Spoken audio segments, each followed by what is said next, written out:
I first started as a nurse practitioner in the Division of Urology about 4.5 years ago, and it was my first role as a nurse practitioner. I completed our orientation program, which was fairly unstructured and loose, and by the end of it, I didn't feel totally comfortable. So that inspired me to create a more structured and organized orientation program for future advanced practice providers in our division.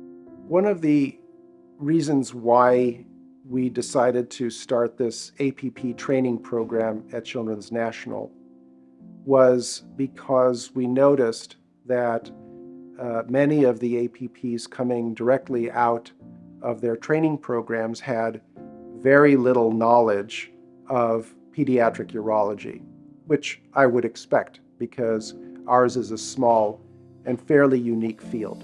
I'm very fortunate that Dr. Pohl is a supportive chief and manager for all of us.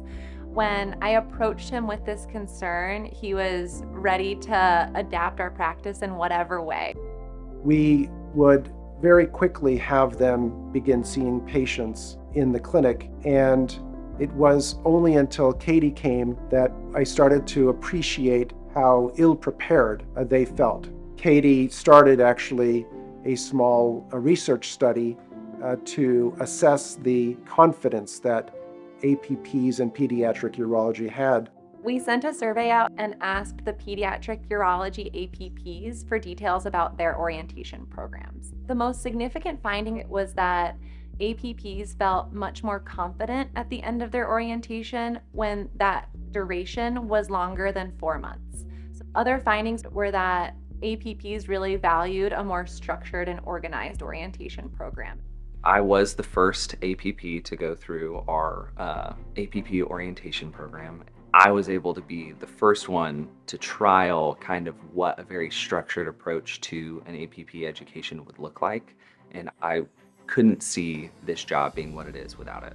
The program itself was created just to help bridge the gap between the knowledge that we all get through our rigorous schooling, but also the very niche education and topics that we need to be able to cover in pediatric urology. There have been numerous articles published explaining the tough transition from nurse to nurse practitioner. It wasn't until I joined the urology department here at Children's National that I finally felt I've got this. When I first walked into the urology office on day one, I had a binder waiting for me on my desk. This binder provided us with a wealth of articles published by urologists, as well as checklists that allowed us to see success day by day, week by week, and month by month. I think what makes our orientation program unique is how involved leadership is in training the orientee. We're checking in on them very regularly, and we also are trying to make it very individualized to that person. This program serves two purposes. First, it's to prepare the next group of advanced practice providers in our division to achieve the same highest quality of care. The second is to provide a model for other programs within Children's National to train their advanced practice providers. The farthest reach would be to then export our curriculum around the United States and perhaps even globally. It's really exciting that we are one of the first institutions to create an organized orientation program for pediatric urology advanced practice providers, and I look forward to seeing how it grows and expands into other institutions.